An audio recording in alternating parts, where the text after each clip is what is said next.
यहां से हम लोग चलते हैं अपने नेक्स्ट सेगमेंट पे, जहां पे probably will discuss the peak of his career, एक तरीके से आप कह सकते हो। एक सैड स्टेटमेंट है ये। हाँ राइट, बट एक वो सबसे ज्यादा हाइप जो थी उन्मुख चंद के अराउंड, वो इसी टाइम पे थी जब वो अंडर 19 वर्ल्ड कप आता है।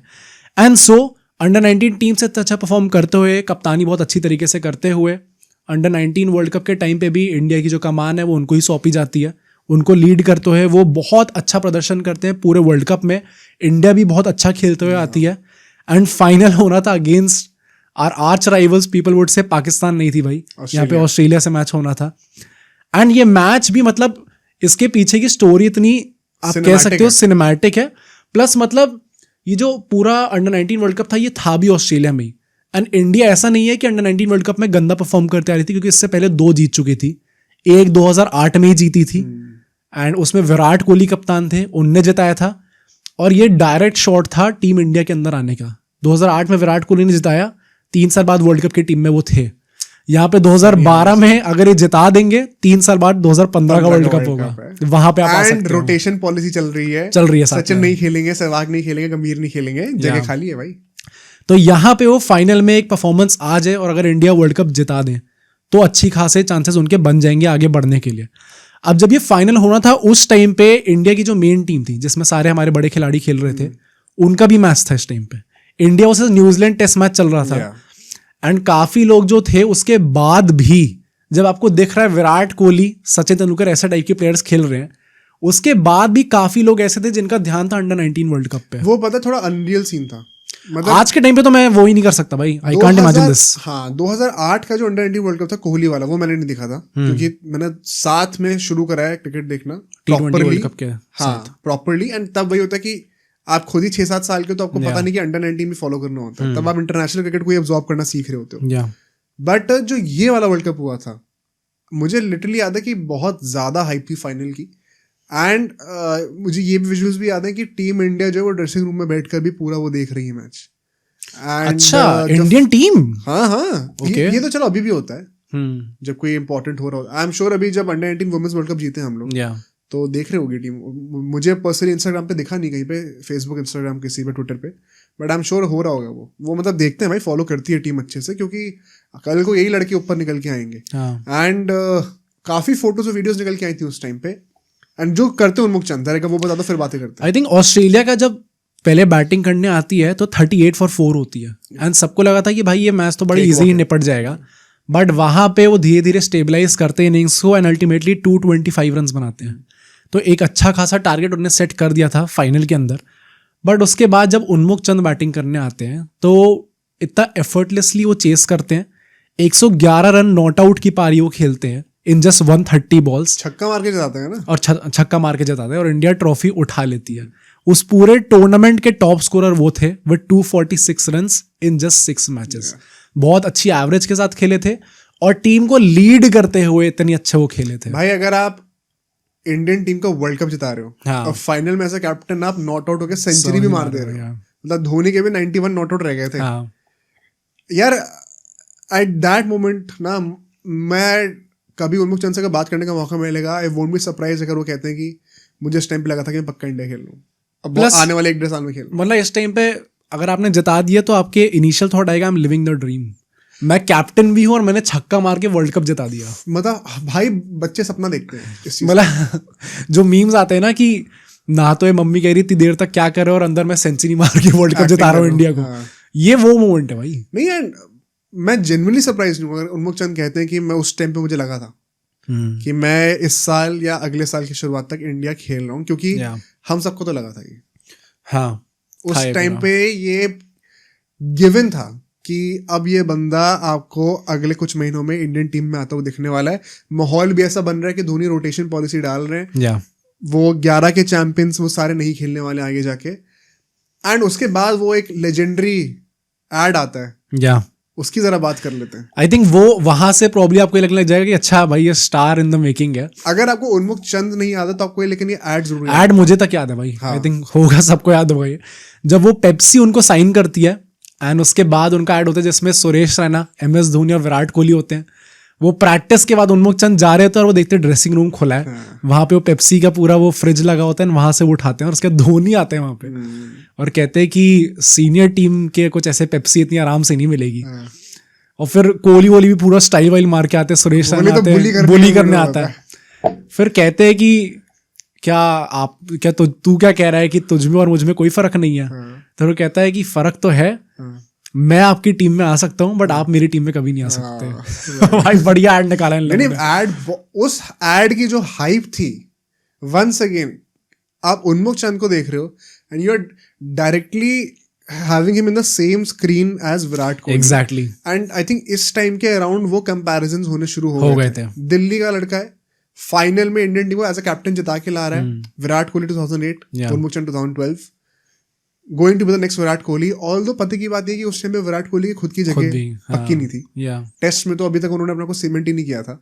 इट्स फनी हाउ उनके कंपैरिजंस अभी से होने शुरू हो गए थे। मतलब I think in 2012 he was younger than what Shubman Gill is right now. 24 के होंगे शायद, 23-24 के होंगे। आई थिंक पॉइंट वो है ना कि सबको पता था कि सचिन के बाद विराट कोहली हैं आगे बढ़ाने वाले, एंड सो उसके अंडर ही वो probably 5-6 years younger than him उन्मुक्त चंद भी आ रहे थे अब धीरे धीरे। कैन यू इमेजिन कि आज के टाइम पे कोई बोल रही है नेक्स्ट शुभमन गिल? नहीं, चांस ही नहीं है। शुभमन गिल खुद तो बन जाए पहले भाई। तो इसमें विराट कोहली का भी वही करिश्मा आता है कि हाइप बनने लग गई थी उस टाइम से। बट आई थिंक ये जैसे टाइप की मार्केटिंग स्ट्रैटेजी थी, अगर किसी ने भी ऐड देखा है एनीवन वुड थिंक कि अच्छा ये तो चलो मतलब पता ही है अगले कुछ महीनों में आने वाले टीम के अंदर, वैसे टाइप का है, इनएविटेबल है। ऑल्दो अब हम लोग डिस्कस करते हैं कि अंडर 19 वर्ल्ड कप जीतने के बाद क्या रिएक्शंस थे लोगों के, एंड इसमें एक बहुत फेमस रिएक्शन आएगा जिसका भाई उन्मुक्त चंद की वीडियोस ही पहली बात तो बहुत कम है यूट्यूब पे, फॉर सम रीजन लोगों ने उतना एक्सप्लोर नहीं करा इस टॉपिक को, एंड सो हम लोग जितनी भी स्टोरीज ढूंढ सकते थे थोड़ा इधर उधर जाके भी वो भी हमने ढूंढने का ट्राई करा है। कपिल देव के साथ एक इंसिडेंट हुआ था, ये उन्होंने अपने इंटरव्यूज में खुद भी कहा, तो ये 100% वेरीफाइड भी है। अंडर 19 वर्ल्ड कप के कुछ हफ्ते बाद इंडिया टुडे ने उनको एक यूथ समिट के लिए बुलाया था, क्रिकेट के ऊपर, स्पोर्ट्स के ऊपर बात करने के लिए। ये जो कॉन्क्लेव नहीं होते रहते, आप देखते रहते हो, हर साल ही होता है, तो न्यूज चैनल पे आ रहा है, वैसे टाइप का था। एंड उसमें कपिल देव ने in front of a packed audience, क्योंकि सब भरे पड़ा था, पूरे सीट्स भरी पड़ी थी, उनके सामने कपिल देव उनसे कहते हैं what are you doing here, why have you come here, अगर मैं तुम्हारा कोच होता और अगर मेरे को $1 million दिए जाते तो भी मैं तुमको यहाँ नहीं भेजता। मतलब ऐसा था कि ऐसी टाइप की न्यूज निकल के आई थी कि उस टाइम पे इंडिया का जो है अंडर 19 का एक प्रिपरेटरी कैंप लग रहा था, एंड उसकी वो प्रैक्टिस चिन्नस्वामी में लगा था। हाँ, उसकी प्रैक्टिस वो मिस करके यहाँ पे आए थे, विच इज ट्रू। ऑल्दो इसके पीछे की स्टोरी क्या है, बीसीसीआई ने अपेरेंटली उनसे खुद बोला था यहाँ पे आने के लिए, एंड ऑब्वियसली आई थिंक एक अंडर 19 का बच्चा ये चीज आके तो बोल नहीं सकता डायरेक्टली, मुझे प्रैक्टिस करनी है, आपने मुझे कैसे बोला? बीसीसीआई ने बोला है मुझे, तो मेरे को क्यों बोल रहे हो, ऐसा टाइप का तो बोलेगा नहीं वो। एंड बहुत हम्बली जो है, जो वहाँ का रिपोर्टर था उसने भी थोड़ी चिंगारी लाने की कोशिश करी जब उसने बोला था कि it's good you don't have Kapil Dev as your coach, ऐसे करके। और फिर ऑब्वियसली वहाँ पे एक भाई, एक बच्चा है, वो तो ऐसा टाइप का जवाब देगा कि इट इज, मतलब मेरा दुर्भाग्य ये है कि कपिल देव मेरे कोच नहीं है, वैसे टाइप का उनका हुआ था। बट मतलब क्या बीसीसीआई ने उनसे एक्चुअली में ये चीज बोली होगी? नहीं, मैंने इसको वेरीफाई करा है, तो उन्मुक्त चंद ने रिसेंटली खुद एक इंटरव्यू में कहा है कि वो इस इंसिडेंट का नाम लेते, उन्होंने कपिल देव का नाम नहीं लिया। वो कहते हैं कि कुछ सीनियर्स थे टीम में जो कि उनसे अपसेट हो गए थे बहुत, बट सच्चाई ये थी कि यार मुझे खुद ही बीसीसीआई ने बोला था, एंड मेरा खुद भी मन नहीं था, मैं प्रैक्टिस करना चाहता था, विच इज वाई जैसे वो कॉन्क्लेव खत्म हुआ, फ्लाइट लेकर तुरंत वापस आया और मैंने अपना ट्रेनिंग सेशन पूरा करा जो मैंने मिस करा था उसी दिन, और मतलब ओवरनाइट समथिंग लाइक दैट। तो he was as per him पूरा कमिटमेंट वो दिखा रहे थे। एग्जैक्टली अब ग्राउंड पे क्या हुआ तो किसी को नहीं पता होगा, बट मुझे ये जब स्टोरी पता चली, this side of the story, अगर आप एक 18-19 साल के लड़के हो और बीसीसीआई आपको कह रही है कि आपको ये करना है, आप वो करोगे भाई। आप अपने आप को इतना बड़ा कोई तुरम खान समझोगे ही नहीं। आप विराट कोहली नहीं हो कि बोलोगे मैं रणजी खेलने का मन नहीं है। तो आई थिंक कपिल देव का जो उन्होंने कहा उस टाइम पे, उनको पता नहीं होगा। एग्जैक्टली, मुझे भी लगता है, बट थोड़ा डिस्टेस्टफुल था। अगर आप एक बच्चे को ऐसे पब्लिकली ऐसे आप स्कूल कर रहे हो, मुझे भी लगता है मतलब राइट थिंग। भाई वो बंदा अभी वर्ल्ड कप जीत के आया है, एंड इसमें कुछ ऐसा नहीं है कि अच्छा अंडर 19 वर्ल्ड कप जिता दिया आपने, उनको कैसे कह दिया, मैं ये नहीं कहना चाह रहा, but you don't say these things in front of an audience. that does not give a good image. मतलब आई एम नॉट सेइंग कि कपिल देव की इंटेंशन कुछ खराब हाँ obviously श्योर उनका एकदम परफेक्ट इंटेंशन रहा होगा, टीम के भले के लिए रहा होगा. इस जैसा कि तरीका वो होता कि आप जैसे अभी केएल राहुल और संजीव गंगा के साथ हुआ है, हाँ कि आप बिहाइंड द सीन्स जाके बात कर सकते थे. मतलब अच्छा ही उनका वैसे भी था इंटेंशन, क्योंकि उस पूरे यूथ समिट में कपिल देव और अजहरुद्दीन दोनों ने ही बहुत तारीफ भी करी थी इनका टैलेंट की, और ये चीज़ बोली थी और बस ये सजेस्ट करा था कि you have to stay humble throughout your journey. ये चीज़ उन्होंने सजेस्ट करी थी. अब मतलब जो कॉन्स्पिरेसी थ्योरिस्ट हैं वो सब ये निकालेंगे कि कपिल देव और अजहरुद्दीन दोनों ने उसी टाइम पे ये जांच लिया था कि हम्बल रहने की जरूरत पड़ने वाली है उन्मुक्त चंद को. अगेन आई वुड से कि भाई अगर बीसीसीआई ने ये चीज़ बोली होगी तो वो नेचुरली ठुकरा नहीं सकते उस बात को, and so he was not in a position to deny this. जाना ही पड़ता उन्हें. आई वोंट बी सरप्राइज अगर पता चलता कि कल को ये this played a part in थोड़ा सा डीरेल होने में, या थोड़ा सा चांसेस जो मिलने चाहिए थे उसको डीले करने में. इतनी इमेज, अच्छा इमेज की बात, मतलब एक तरीके से आप ऐसा भी कह सकते हो कि अगर 83 पहला जो वर्ल्ड कप जिताया इंडिया को जिस कप्तान ने, उसने आके आपको पब्लिकली ऐसे बोल दिया तो थोड़ा सा तो आपको अजीब लगेगा. इवन पता है एज अ प्लेयर भी आई गेस उन्हें लगा होगा थोड़ा अजीब कि भाई ऐसे कॉल आउट कर दिया गया. मतलब मुझे ये सुन के ना जब उनकी साइड पता चली तो मुझे काफी बुरा लगा उन्मुक्त चंद के लिए ना. हाँ. मुझे भी कि काफी मतलब मिसअंडरस्टैंडिंग है. तो आई होप उन्होंने बाद में कॉन्क्लेव खत्म होने के बाद कपिल देव को समझाया हो, but it was very unfortunate. अगर आप एक तो 19-20 साल का 20 साल का भी इनफैक्ट लड़का टीनेजर है, उसको अगर आप ऐसे स्कूल कर रहे हो for something that he was told to do by the very organisation जो कि आपको पेंशन देती है, तो वो बहुत अनफॉर्चुनेट था. And I hope I pray कि ये अल्टीमेटली कोई पार्ट ना प्ले करा हो उनके इंडिया के लिए डेब्यू ना करने में.